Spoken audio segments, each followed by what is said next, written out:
di Facebook Sekjen Agama Cinta atau yang menyaksikan tayangan ulangnya di kanal YouTube Agama Cinta Official. Jangan lupa tekan jempol ke atas apabila suka dengan rekaman siaran ulang tayangan-tayangan webinar Agama Cinta yang luar biasa dari webinar 1 sampai webinar hari ini.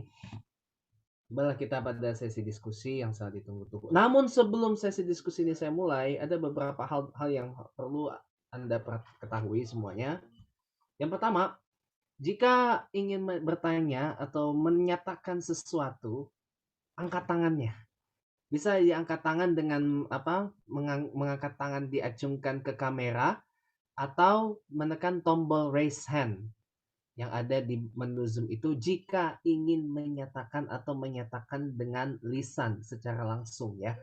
Dan dimohon apabila sudah menyampaikan pertanyaan secara tertulis yang sesuai dengan tema pembicaraan, tidak perlu ditebalkan dengan pertanyaan atau pernyataan secara lisan karena takutnya terjadi kepadatan luar biasa seperti webinar yang kemarin itu.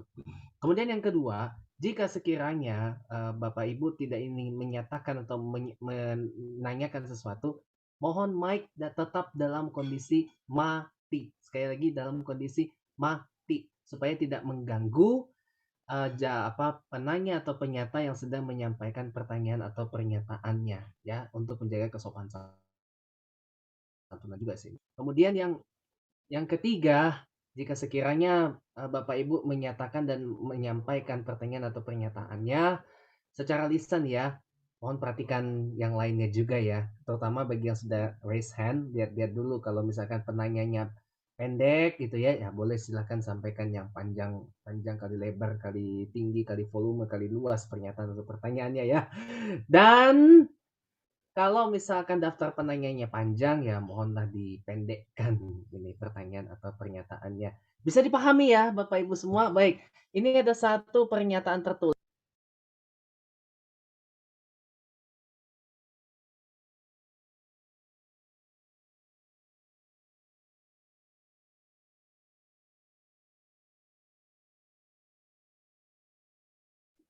Tidak ada suara Pak James. Suara? Astagfirullah. Ada suara? Ada suara saya enggak? Astagfirullahaladzim. Ada kok Kalau saya suaranya. belum beri giliran, ya. Kalau saya belum beri giliran, Mari silakan yang tanya. Mas Nurul, Mas Jam kayaknya Rodin, tolong dianu dulu, cekin dulu. Ya, bagi para peserta yang ingin bertanya, kami persilakan. saya lagi membacakan dari Bu Ati Rohmawati nih sebentar. Oh, siap-siap. Iya, yang kalau mau nanya atau mau menyatakan angkat tangan ya. Kalau misalkan tanggapan secara lisan, Pak Jam saya mau nanya, itu tidak akan saya tanggapi, tidak akan saya layani. Mohon maaf.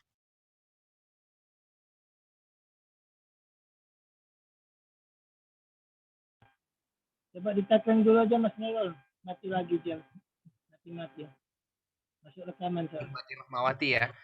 Penanya pertama kita pada hari ini ada Pak Ridwan Jalinus. Saya persilakan. Assalamualaikum warahmatullahi wabarakatuh. Terima kasih saya dikasih kesempatan. Mohon untuk kameranya bertanya. Pak Ridwan. Boleh? Oh ya. Ya, ini mungkin pertanyaan buat Ustadz Nasir Abbas nih yang udah berpengalaman dalam dunia kelompok-kelompok Islam radikal, bukan intoleran lagi, itu udah radikal. Kalau intoleran aja barangkali mungkin masih mendingan lah. Tapi kalau radikal dia sudah main fisik namanya. Nah, bagaimana kalau kita berhadapan dengan orang seperti itu dan kita ingin supaya dia itu dapat ya katakanlah pencerahan lah ya. Menurut Ustadz gimana caranya kita untuk ini ya? Apalagi mungkin dari teman atau mungkin saudara kita yang karena biasanya kan mereka tuh sudah tertutup dari pendapat-pendapat yang lain. Jadi agak sulit juga, saya sering suka juga mendapat orang seperti ini ya. Dari teman dekat, ya saya mencoba untuk cuma kayaknya dia udah termakan dengan ayat-ayat yang suka perang lah istilahnya gitu. Dia jadi mengabaikan ayat-ayat yang lain, padahal kan ayatnya bukan ayat dalam Al-Quran bukan hanya ayat perang aja, ayat damai. Kita nggak munafik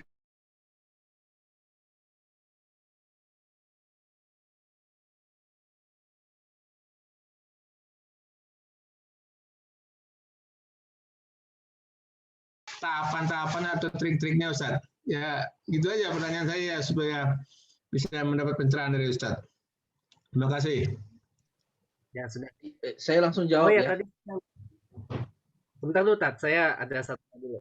Oh ya tadi saya lupa bilang bahwa per hari ini per ketika saya memoderator webinar ini, ketika ada penanya atau penyata yang menyampaikan pertanyaan atau pernyataannya, saya patenin ya, langsung akan saya arahkan ke narasumber yang tepat. Fadol Tat.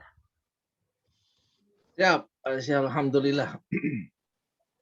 Pak Ridwal. Ya, memang kadang kita sayangkan orang yang kita kenal, sahabat kita, teman kita, kemudian terpapar begitu. Ya, kita pertama nasihati mereka, beginilah. Ya, kalau berguru jangan satu guru. Ya, kalau baca buku jangan cuma buku itu saja. Ya, memang di Al-Quran itu ada ayat perang, tapi juga ada ayat-ayat yang lain begitu. Ayat perang itu sesuai bertempatnya karena Al-Quran itu kan untuk kehidupan. Tentang perang ada, tentang nikah ada, tentang warisan ada, nah, tentang bisnis juga ada begitu, tentang obat pun ada, macam-macam begitulah. Jadi saran saya pertama ingatkan dia ya, sebelum dia melangkah jauh ya, berguru dengan banyak guru ya, ikutlah ceramah, coba kasih saran untuk mengikuti ceramah dari ustadz-ustadz yang moderat ya, yang Pak Ridwan kenal begitu. Kemudian ingatkan jangan sampai nanti kamu terjebak atau terjerumus ya, menjadi melakukan sesuatu aksi, itu kan sayang sekali. Ingatlah keluarga, ingat ayah ibu ya, ingat anak ya, jangan sampai nanti kamu lakukan sesuatu dari yang radikalisme menjadi terorisme ya begitu. Nah, kalau kita melakukan argumen ya Pak Ridwan, ya tidak semua orang kan mampu untuk berargumentasi dengan agama. Maka kita sebaiknya memberi nasihat kepada si fulan itu, teman kita ya, supaya berguru dengan guru yang lain. Nah, kalau mau juga kita sedikit berargumen ya, dia pasti akan membandingkan. Ya, ini kan bukan negara Islam, ini negara kafir. Ya, begitulah. Nah, kita bilang begini, baiklah, kalau kamu anggap ini negara kafir, ya, dan kamu tidak nyaman untuk tinggal di negara kafir ini, carilah negara Islam yang lain. Kamu tinggal di sana, ya kan, berhijrahlah. Kan Allah juga ada perintahkan untuk berhijrah. Ya, hijrahlah. Negara katakan negara mereka sebagai negara Islam, menjalankan hudud-hudud Islam. Ya sudah, pergi ke Brunei, jangan ganggu Indonesia. Begitu. Brunei memilih menjadi negara Islam, Indonesia memilih tidak menjadi negara Islam. Nah, kalau kamu memilih untuk hidup di bawah negara Islam, berhijrahlah. Kalau kamu tidak berhijrah, itu salahmu. Begitu.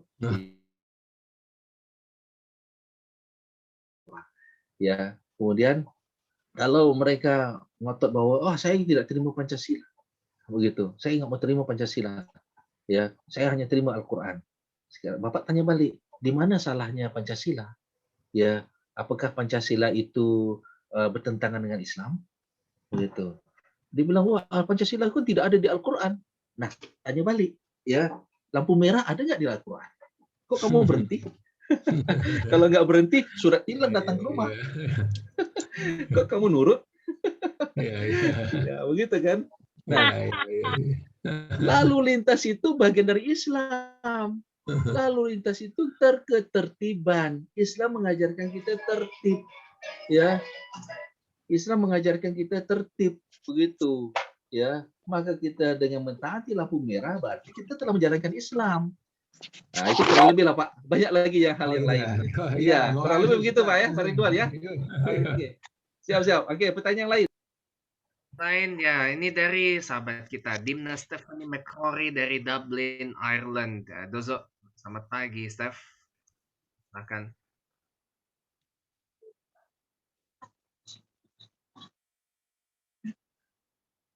Steph, satu. Kita hitung 1, 2, 3. Sabarlah. Jadi kontrol ada. Halo. Ya, sebentar dulu ya. Sudah Steph. Pak Jerry, kontrol ada di saya supaya tidak yang lain juga bisa bertanya tanpa mengakibatkan kemacetan. seperti yang terjadi di webinar AC28. Ya, Steph, go on. Kira-kira ada peluang nggak orang-orang yang udah sangat terpapar khususnya WNI ex-ISIS untuk bisa sembuh seperti halnya Pak Nasir? Itu aja. Wah, itu pertanyaan ke siapa itu? Ke Pak Nasir. Nasir lagi ya, Fadl Tad. Sorry? Iya Bu Divna. Sebentar. Ya.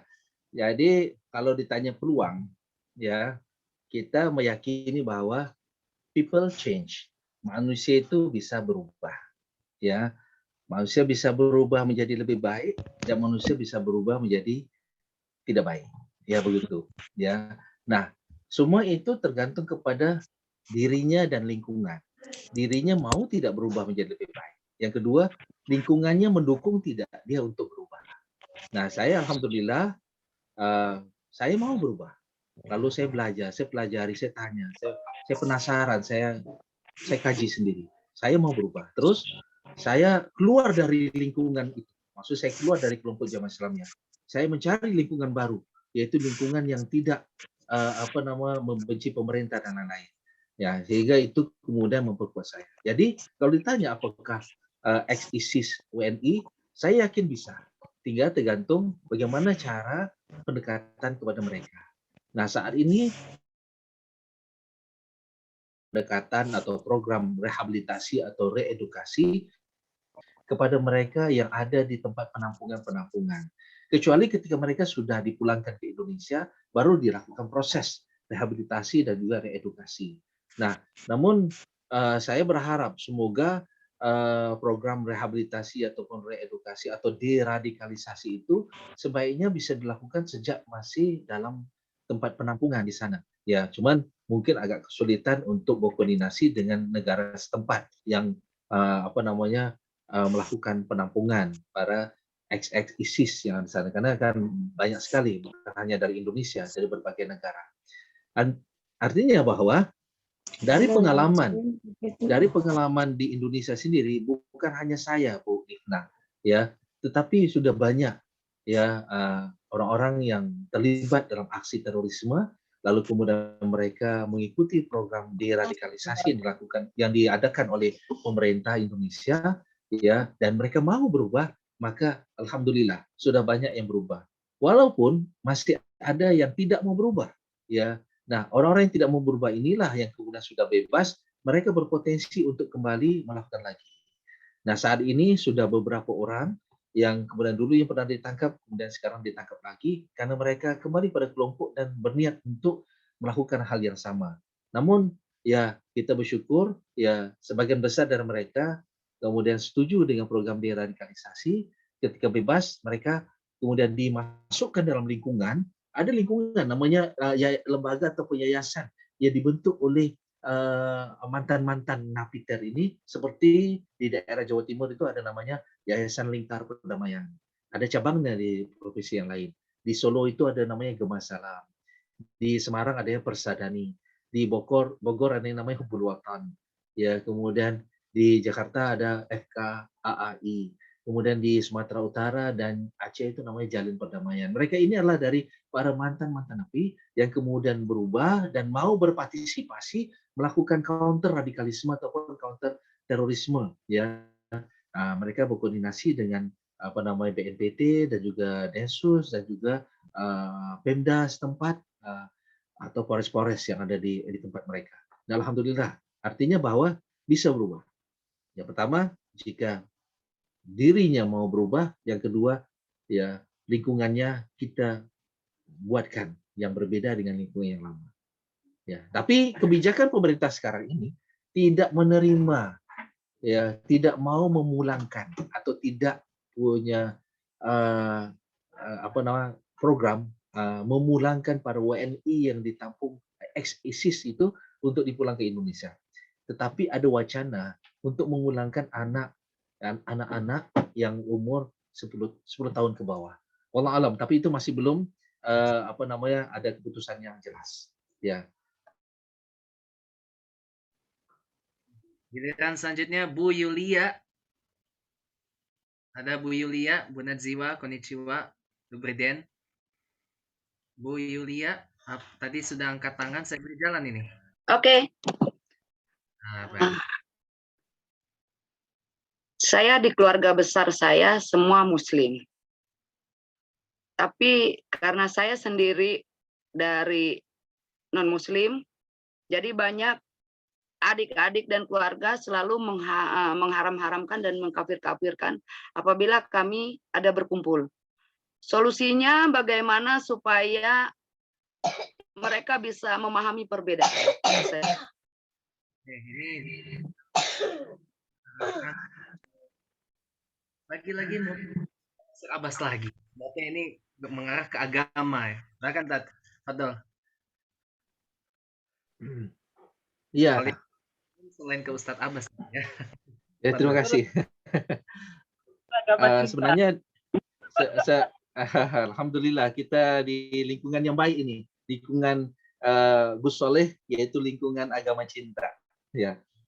Jadi Bu Yulia, ya, hubungan saudara ataupun hubungan kakak adik, ya, seperti air yang dicincang, tidak akan putus. Begitu, ya. Marah, tidak suka, ya, tetap juga kita akan bersama karena hubungan darah itu tidak akan pernah putus. Ya, jadi biarpun Bu Yulia berbeda dengan yang lain, ya, jangan pernah minder, ya. Selama mereka mau menerima, ya selama itu datang saja. Bu Yulia harus yakin dengan apa yang Bu Yulia yakini, ya. Kemudian mereka silakan dengan apa yang mereka yakini. Jika misalnya mereka mempersoalkan, ya Bu Yulia sabar saja, ya begitu, ya sabar saja. Memang ada di antara orang yang kemudian menghina, menyinyir, begitu. Itulah ujian bagi orang yang punya keyakinan, ya. Nah, saya yakin insya Allah dengan sikap dan perilaku Bu Yulia, ya, itu akan membuka pikiran mereka dan menyentuh hati mereka. Bahkan ya mereka mungkin akan menjadi malu, ya, kok Bu Yulia ini sudah diginikan masih sabar, masih sopan, masih tetap santun, masih terima dengan baik, masih berpikir positif gitu. Mudah-mudahan Allah membuka hati mereka dan malah mereka menjadi malu dan segan sama Bu Yulia. Itu hal yang mungkin kita akan tunjukkan. Memprotes dengan sikap, mungkin itu akan lebih berkesan daripada kita protes lewat lisan.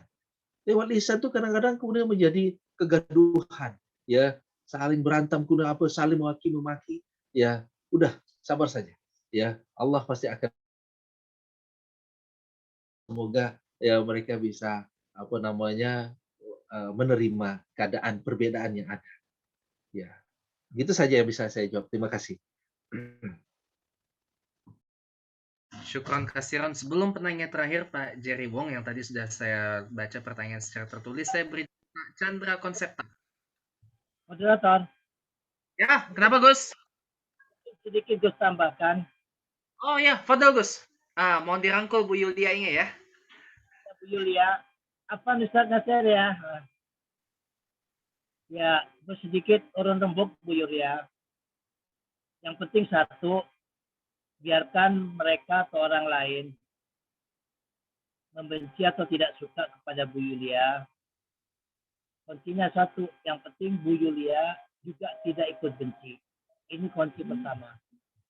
Sehingga apapun yang dilakukan oleh saudara Bu Yulia karena berbeda agama ini tidak menjadikan, seperti kata Ustadz Nasir tadi, putus hubungan keluarga. Terus kedua, lakukan langkah-langkah ikhtiar. Apa itu? Salah satunya undang Ustadz atau Kiai yang memiliki pemikiran seperti Ustadz Nasir Abbas, ya, Ustadz atau Kiai-Kiai yang wasatiyah, ajak dialog. Bu Yulia nggak usah ikut kan gitu. Nah, jadi apa yang menjadi masalah kan gitu. Nah, kalau kiai-kiai yang memiliki pemikiran wasatiyah akan berpikir, apakah engkau menyalahi daripada Nabi Muhammad sendiri kan gitu. Ini adalah tahdiman ahbabta. Sesungguhnya engkau hai Muhammad, Nabi Muhammad saja La tahdi tidak bisa memaksakan petunjuk. Bahkan kepada orang yang kamu cintai sekalipun. Walakin Allah yahdi liman yasha. Akan tetapi, hidayah itu semata-mata milik Allah. Nah, kalau saudaranya Bu Yulia ini mengaku dirinya orang Islam, ya kan? Pegangannya kan Al-Quran. Al-Quran cukup jelas menyatakan firman tersebut. Ini bukan hadis, bukan qaul ulama, tapi firman Allah. Innaka, sesungguhnya engkau, hai Muhammad, dan juga para umatnya, apalagi umatnya, la tahdi, tidak bisa memaksakan petunjuk, man ahbabta, bahkan kepada orang yang kamu cintai sekalipun. Walakin Allah yahdi liman yasha. Akan tetapi hidayah itu semata-mata milik Allah. Begitu juga Bu Yulia, pindah beda agama dan lain sebagainya. Ini kehendak Allah. Kalau tidak ada kehendak Tuhan, tidak mungkin kan gitu. Yang penting apa? Bu Yulia minta maaf dan Bu Yulia istilahnya menganggap tetap saudara. Dan ulama itu yang menyampaikan. Mudah-mudahan dengan ikhtiar ini menjadikan petunjuk dan hidayah keluarga Bu Yulia sehingga bisa menerima Bu Yulia seperti sedia kala seperti sebelumnya. Terima kasih. Saya kembalikan pada moderator. Pak James, ada kisah saya ini, Pak Gus, ada kisah sahabat saya. Ya, saya tambah. Ini kisah sahabat saya yang sahabat di Indonesia. Saya ketemu setelah saya ditangkap. Dia hampir sama seperti Bu Yulia. Keluarganya semua Muslim. Tapi kemudian dia bilang, Pak Nasir, saya dulu ya kecil mengaji ke musola. Saya setiap azan saya datang ke musola sholat. Begitu. Sampai umur saya SMA. Ketika umur saya SMA, lalu kemudian saya tertarik sama agama lain. Ya, saya melihat agama lain itu cocok di hati saya. Ya. Lalu kemudian ya saya hari Jumat saya pergi sholat Jumatan. Hari Minggu saya pergi ke gereja. Saya membuat pembandingan sendiri. Ya. Jadi saya kemudian sampai pada suatu ketika saya memantapkan hati saya ya, untuk menjadi berpindah agama menjadi umat Kristiani. Ya. Kemudian saya berpikir saat ketika mendengar sahib saya menjelaskan begitu, saya berpikir, menurut Islam saya bilang, dulu saya berkeyakinan, orang yang keluar dari Islam itu halal dibunuh, karena dia adalah murtad. Barangkali saudara Bu Yulia pernah mengatakan seperti itu. Kamu murtad, kamu sudah keluar dari Islam, kamu halal dibunuh. Ya mungkin ada bahasa-bahasa seperti itu yang mungkin Bu Yulia tadi nggak tega untuk menjelaskan. Saya memahami. Nah, lalu saya bilang kepada teman saya itu, Pak, kalau dulu zaman Nabi Muhammad SAW, kenapa Nabi menyuruh membunuh orang murtad? Karena saat itu masih waktu sensi-sensinya dua komunitas ataupun dua kelompok yang saling bermusuhan, yaitu kelompok Muslim dengan kelompok kafir yang memusuhi. Ya, jadi ketika kemudian si Muslim ini berpindah agama, berarti dia berpindah kelompok ke pihak musuh. Ketika dia berpindah agama dan berada di pihak musuh, berarti dia akan memerangi Islam. Ya, maka dia menjadi mata-mata atau dia balik memusuhi Islam, maka halal dibunuh. Tetapi zaman sekarang, orang masuk Kristen ataupun berubah agama keluar dari Islam, bukan berpindah kepada pihak lawan untuk memusuhi Islam. Tapi ini masalah keyakinan, masalah hatinya. Ya, masalah kenyamanan dalam dirinya itu dalam mengenali agama ataupun mengenali Tuhan. Begitu. Jadi bukan bermaksud untuk kemudian keluar dari Islam untuk memerangi Islam. Jadi ya yang begini ya bukan tidak jatuh pada hukuman halal dibunuh. Nah, banyak orang sekarang ya yang tidak paham hal tersebut. Sehingga kemudian ketika ada dibunuh itu, halal dibunuh. Nah,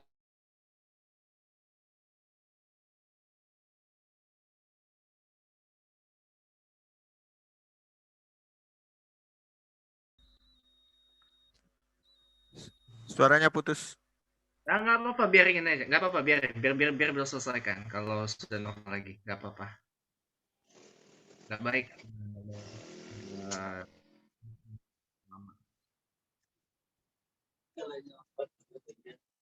Nasir, bagaimana bisa diteruskan atau bagaimana saya belum beri giliran ke yang lain selain Ustadz Nasir Abbas ya? Ustadz Nasir, bagaimana?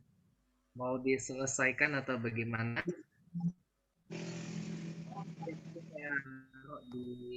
Mohon maaf, mic siapa yang ini? Semuanya tertarik sama Ustadz Nasir. Jatuh cinta. Saya minta menanya. Pak Nasir sudah keluar kayaknya nih.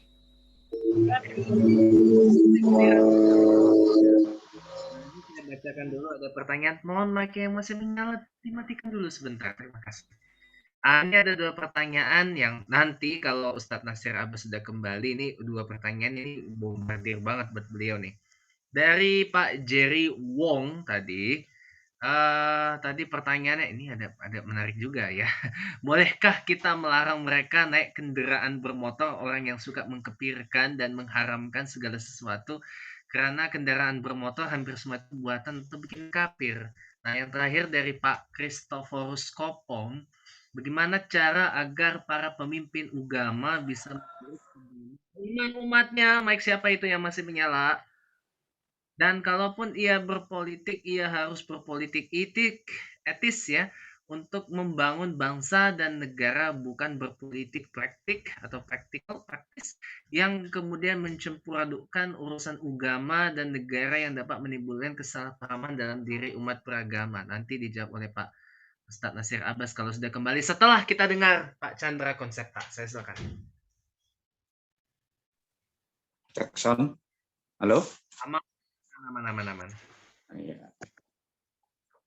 Selamat sore dan salam Pancasila.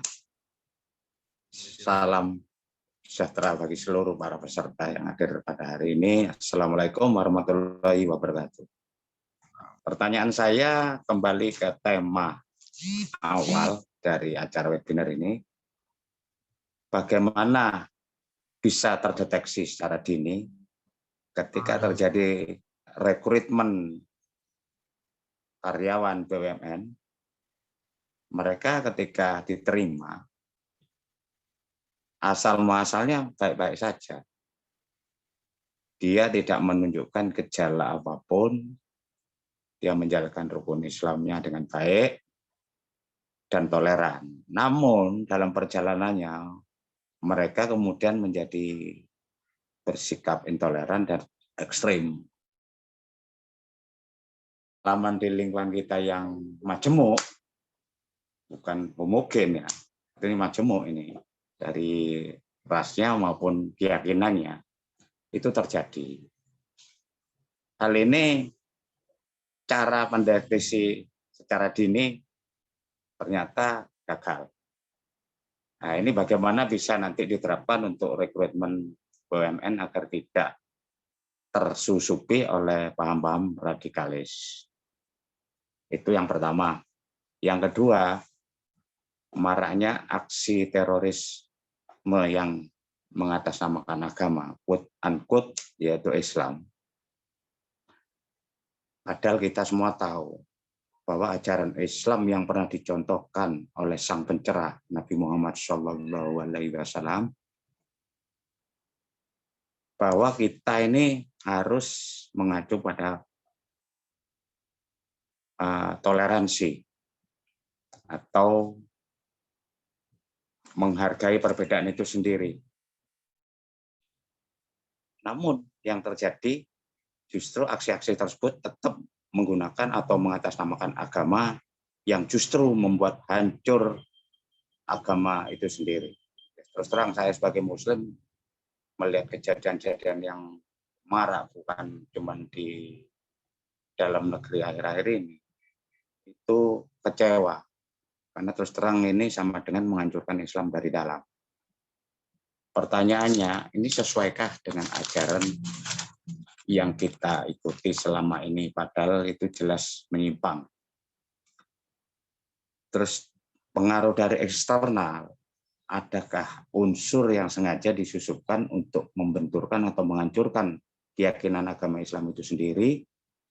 Namun di sisi lain, ada keuntungan yang akan diambil oleh mereka, istilahnya invisible hand atau sang kreator, untuk menguasai sumber daya alam yang kita miliki, atau suatu negara yang dirancang untuk rusuh karena pembenturan daripada agama itu sendiri.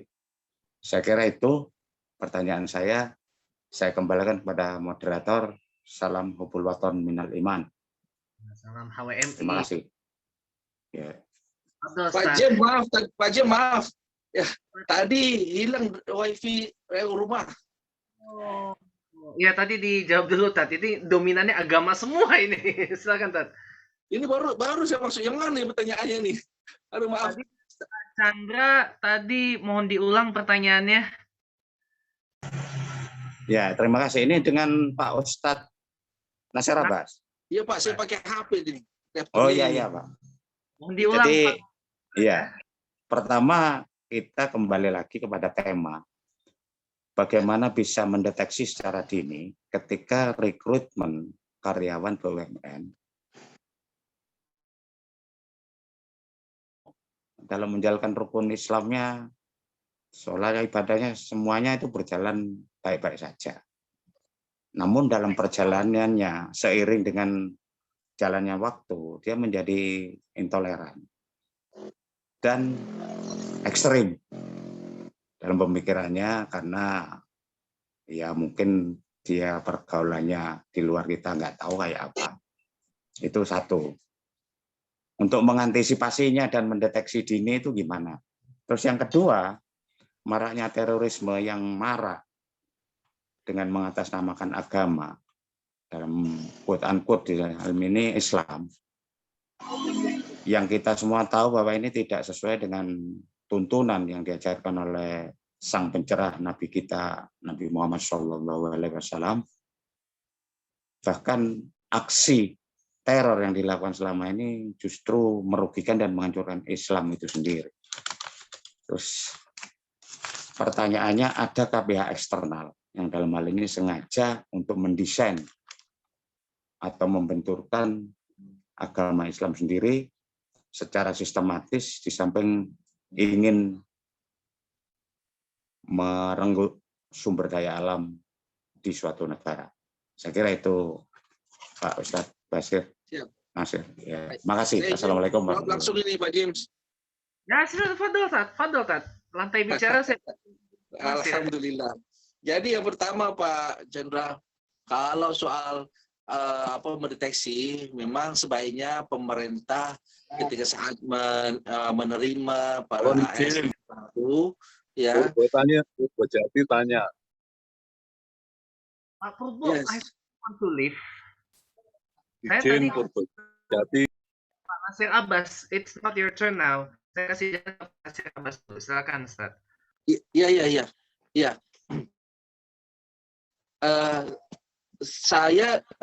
Saya dan lembaga DASPR ya punya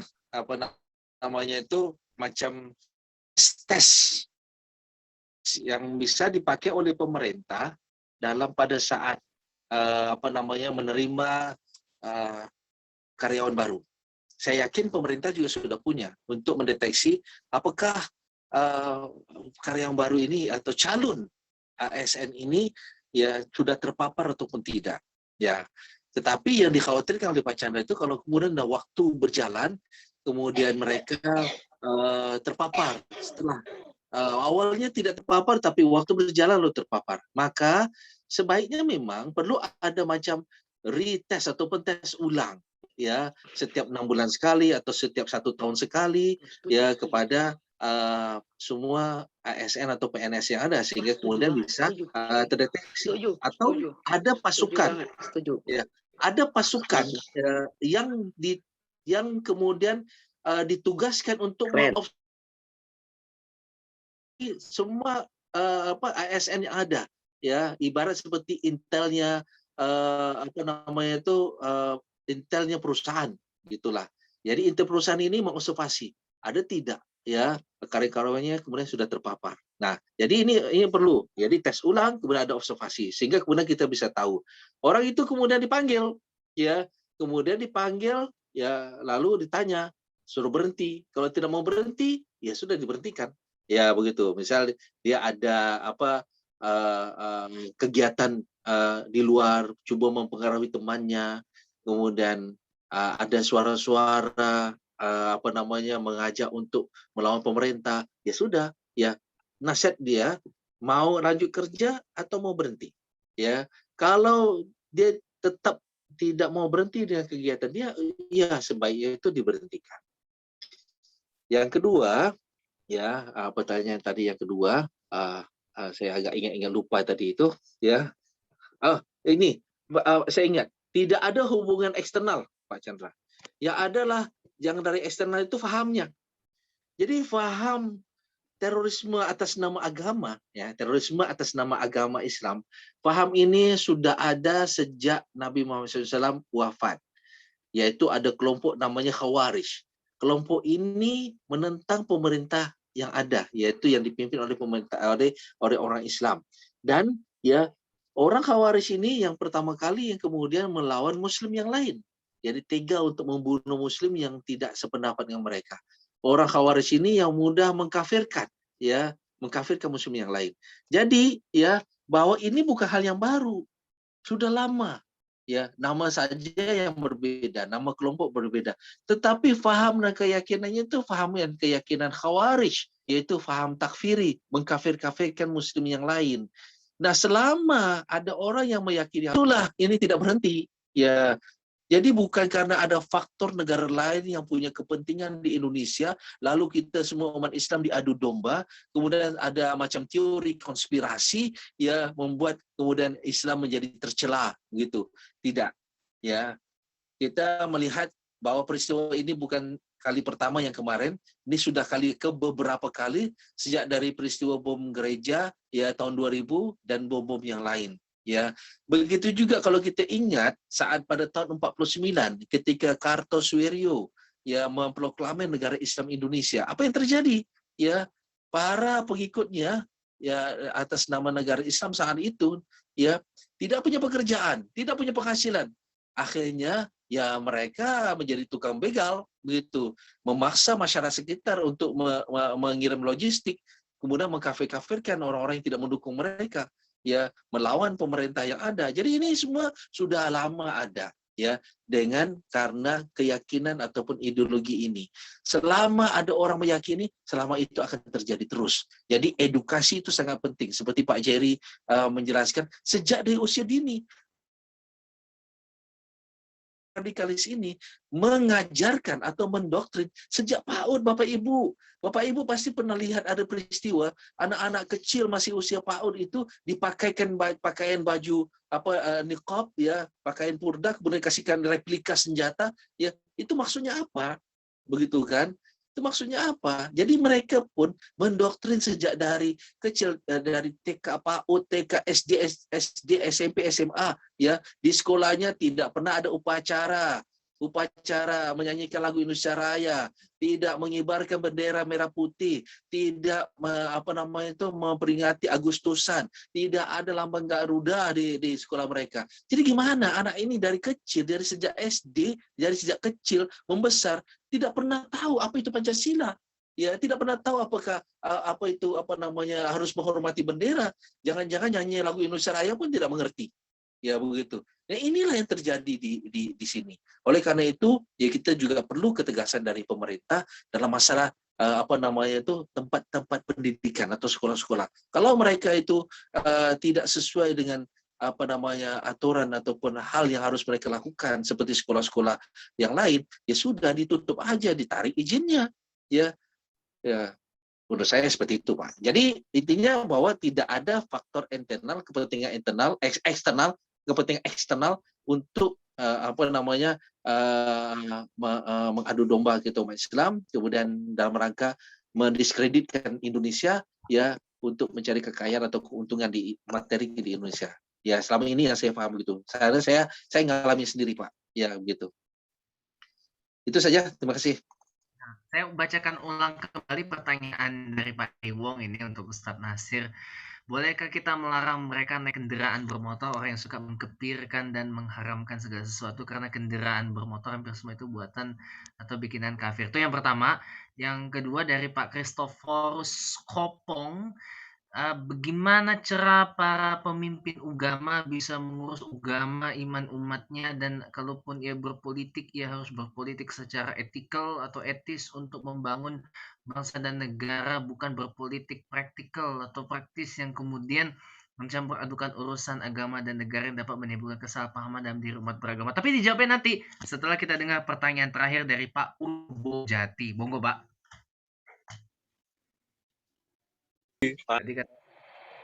Terima kasih Purbojati ya. Oke, saya Purbojati.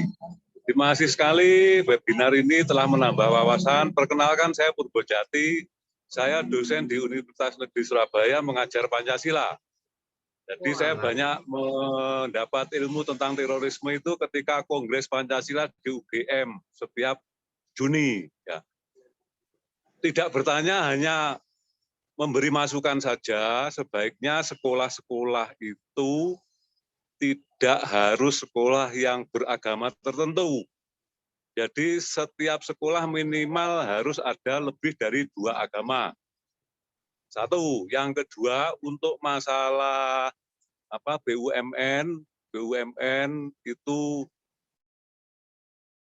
dengan sistem intelijen dan lain sebagainya, namun saya memberi masukan sebaiknya setiap karyawan BUMN dengan CSR-nya itu melakukan pembinaan kewirausahaan, misalkan yang Islam membina kelompok usaha yang Hindu, yang Kristen membina kelompok agama kewirausahaan Kapitayan. Di situ kita akan bisa melakukan deteksi dini.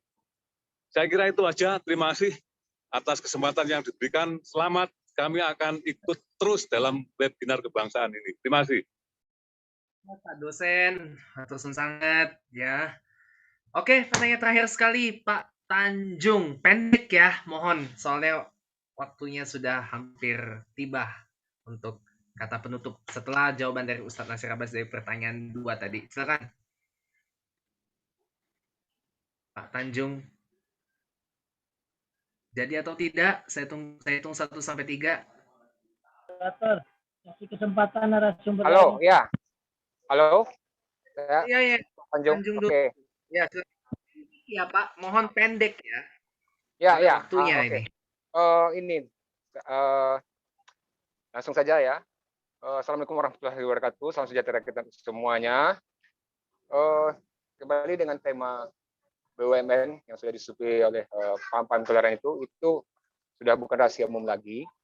Nah, pertanyaannya ini adalah tadi ada dari Pak Saiful Arif ya dari BPIP.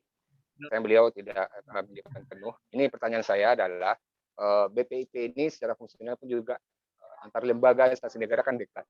Badan Pembinaan Ideologi Pancasila itu. Nah, artinya sekarang ini udah sejauh mana perannya program-program dari BPIP dan metode-metodenya dalam menyikapi khusus terkonteks dalam masalah gerakan-gerakan radikal intoleran ini, sejauh mana peranannya? Itu kan sudah ada biasanya program jangka panjang, program jangka pendeknya, jangka menengahnya juga itu sejauh mana? Sebab sampai sekarang ini pun juga, ini contoh dekat rumah saya ini ada masjid. Sekalipun bercorak NU, itu pun juga sudah tersusupi dengan sedikit paham-pahamnya transnasional ini lewat para pemuda milenialnya atau remaja masjid. Kemudian BPIP ini tolong juga jelas programnya untuk dapat mengajak atau merangkul kelompok-kelompok pemuda atau ormas pemudaan, termasuk juga kelompok remaja-remaja masjid. Kita juga tahu bukan rahasia umum lagi, hampir semua masjid, jangankan di BUMN masjidnya sudah terpapar paham radikal dan toleransi. Juga di kelompok perumahan itu sudah boleh dikatakan merata. Nah, ini ya oke. Itu pertanyaan saya. Yang terakhir adalah tentang ini mungkin Pak Nasir Abbas juga ada kelupaan. Banyak kalangan-kalangan yang ini kelompok transnasional ini menyamaratakan mana ayat mutasabihat dan mana ayat muhkamat. Ini tolong juga dibantu ya menjelaskan ini, karena ini bisa yang bagi kalangan milenial ini bisa terjebak di situ dengan permainan disi-disi katanya. Sekian saja Pak. Wassalamualaikum warahmatullahi wabarakatuh. Assalamualaikum warahmatullahi wabarakatuh. Matikan kembali mic-nya matikan kembali, tolong. Ya.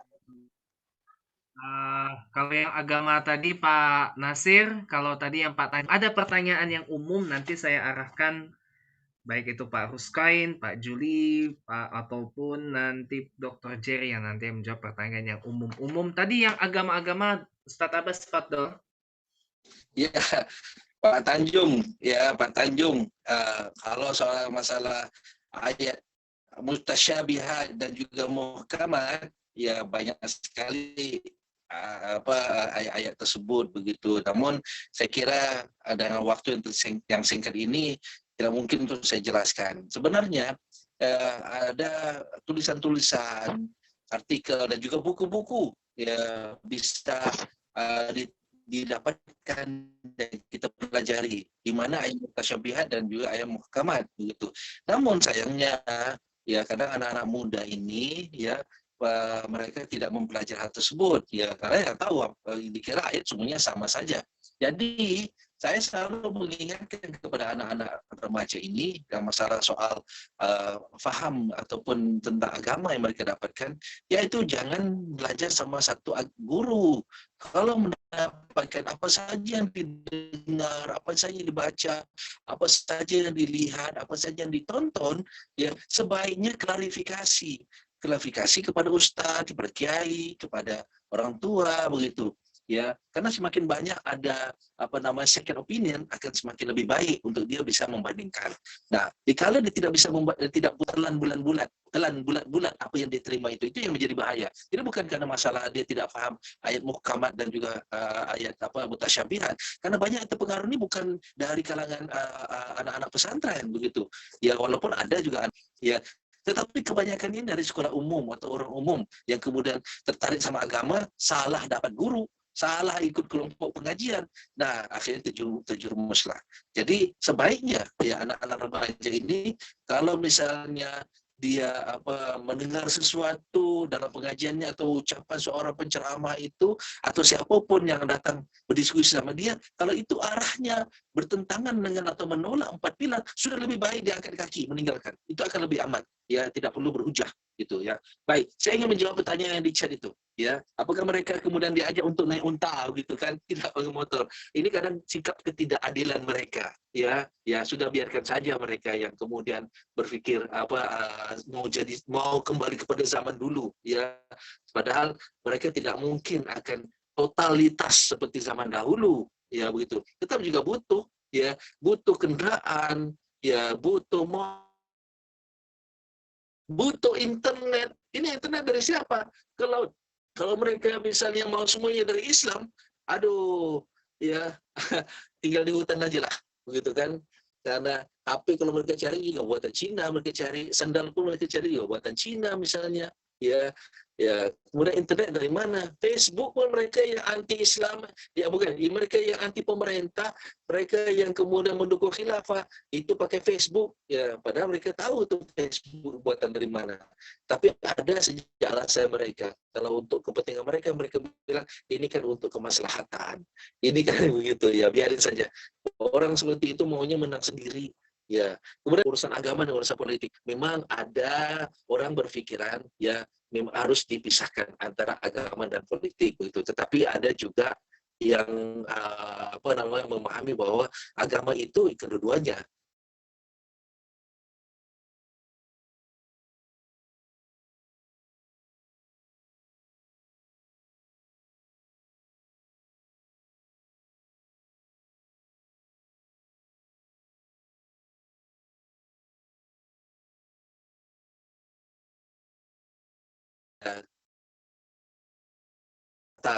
apa namanya kita yakini. Seperti mana Pancasila, Undang-Undang 45 dan lain-lain itu. Pertanyaan apakah itu bertentangan sama Islam? Ya, telah dikaji oleh para tokoh, para akademisi Islam, itu semua tidak bertentangan. Ya, malah mendukung materi soal tersebut sudah banyak dibahas sebenarnya. Ya, kita bisa cari soal tersebut. Apakah Pancasila bertentangan dengan Islam? Apakah Undang-Undang 45 bertentangan sama Islam? Apakah Bhinneka Tunggal Ika bertentangan sama Islam? Ya, dari apa namanya? Apakah NKRI bertentangan sama Islam? Itu semua bisa dicari, ada tulisannya. Saya kalau menjelaskan di sini waktu tidak cukup, Bapak. Ya, terima kasih. Syukran kasiran Ustaz Nasir Abbas. Tepuk tangan dulu untuk Ustaz Nasir Abbas, penjelasannya mantap sekali. Tadi ada yang umum-umum saya arahkan Pak Ruskoin, Pak Juli, dan Dr. Jerry tadi untuk menjawab pertanyaan yang umum tadi dari Pak Jerry maupun menanggapi pertanyaan Pak dosen Purbojati. Tadi ada yang umum tadi itu sebabnya. Yang umum-umum itu di luar Pak Ustaz Nasir ya. Silahkan Pak Ruskoin, Pak Juli, atau Dr. Jerry. Yang tadi yang seksi umum-umumnya. Oke, mungkin. Dr. Jerry, mari. Ya, saya lihat ini abang saya Julianto ini. Oke, next. Kalau saya secara ini tadi tentang politik tadi itu ada cakupan tadi kan sudah disampaikan. Juga tentang aturan-aturan regulasinya. Kan kita bikin kadang-kadang kita bikin perda yang enggak sesuai dengan undang-undang kan, di DPR atau keputusan Perbub dan sebagainya. Nah, ini kan harus sinkron. Nah, ada sekolah-sekolah juga negeri yang saya nggak ngerti gitu. Ini sekolah negeri atau sekolah agama gitu. Jadi memang tanda petik di sini itulah kalau politisasi agama sangat besar, justru ini dia kita akan terjadi semacam akan ada diferensiasinya di sana, perbedaan. Sekolah negeri kok apa istilahnya? Contohnya, pelajarannya semua itu hampir di lahap itu agama semua, umpama contohnya. Dari sisi yang tadi kan BUMN saja dan pegawai ASN itu tahun 2019 itu ada kurang lebih 850.000 yang istilahnya itu menolak Pancasila. 850. Coba kita belajar dari Arab Saudi ya, Bung Smith, ya, Mr. James. Di Arab Saudi dari 2003 sampai sekarang ini ada 8.500 ada ribuan 3.500 maaf. 3.500 imam radikal itu yang mengajarkan bukan kebenaran daripada ayat, tentunya ayat-ayat suci itu diselewengkan dan sebagainya, tidak benar, itu dipecat, di fire. Nah, pertanyaan untuk kita gitu, berani nggak kita itu, pemerintah kita, bangsa kita ini, gitu. Orang-orang yang mengajarkan ya tanda petik ada banyak juga tuh. Nah, ini saya nggak mau menyalahkan negara, pemerintahan enggak, tapi bagaimana ketegasan dan pengetatan, bahkan penguatan itu. Terus yang selanjutnya, barangkali itu Pak Nasir sudah jelaskan tadi, ketika masuk ASN kan, coba itu tes tulisan itu, lisan dan tulisan itu dilakukan. Lihat background-nya, rekam jejaknya pernah nggak terpapar. Kalau pernah terpapar itu sempat itu ketika dia melamar itu jangan langsung diterima gitu. Kalau terpapar semua yang masuk ini kan bahaya. Ada di beberapa kementerian kan, menurut data juga dari Kementerian Pertahanan kan ada banyak di BUMN yang terpapar dengan aliran-aliran yang ideologi yang keliru, yang melenceng, yang tentunya itu yang barangkali buat saya sok tahu agama, padahal sebetulnya itu nggak ngerti agama. Gitu. Tidak tahu tentang bagaimana tidak tahu tentang menjalin hubungan antar umat beragama, kerukunan dan sebagainya. Hanya menawarkan hate speech. Nah, ini dia kan, kebencian kepada umatnya ketika dia dipanggil. Nah, di sini kan ada lembaga-lembaga negara itu ketika para pendakwa yang sudah berapa kali melenceng dan sebagainya itu bisa nggak mereka langsung di fire gitu loh. Jangan sampai lagi naik memberikan ceramah kepada umatnya. Ini kan sangat-sangat fatal itu. Nah, ketika aturan tidak dibuat dengan baik, otomatis akan jadi liar. Kita akan jadi liar gitu loh. Ya toh? Nah, di sini yang terakhir saya mau tekankan pentingnya satu, setiap ASN dicoba itu lagu kebangsaan Indonesia Raya satu. Kedua, masuk ASN itu dites itu Pancasila. Nah, Pancasila, 5 sila, dihafal nggak? Gimana, Bang Gus? Ya kan? Nah, kalau nggak hafal Pancasila itu jangan diterima jadi ASN, memalukan gitu loh.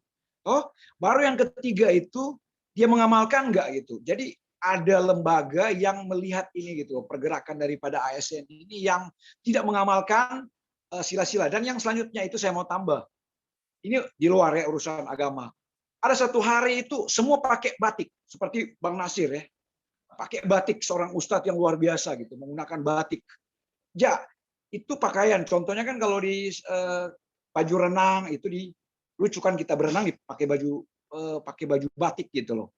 Nah, atau main bulu tangkis kita pakai baju yang panjang kayak ya kan. Izin kayak Gus nggak bisa kan pakai baju begitu main bulu tangkis.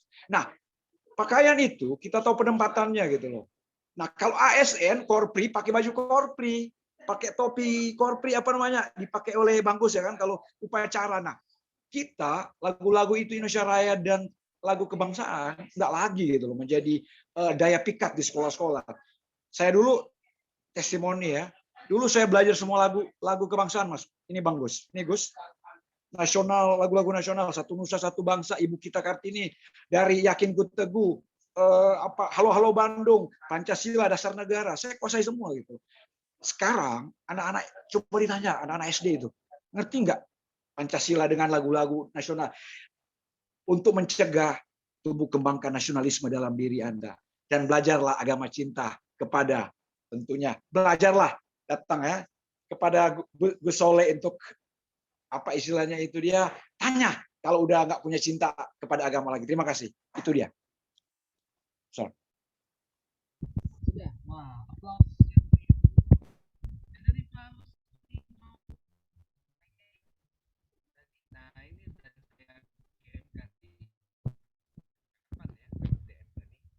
ada tadi Pak Tanjung soal kinerja BPIP dan juga Pak Pujati masalah ini penghidupan lagi ya begitulah tadi udah masuk di kolom percakapan di DM.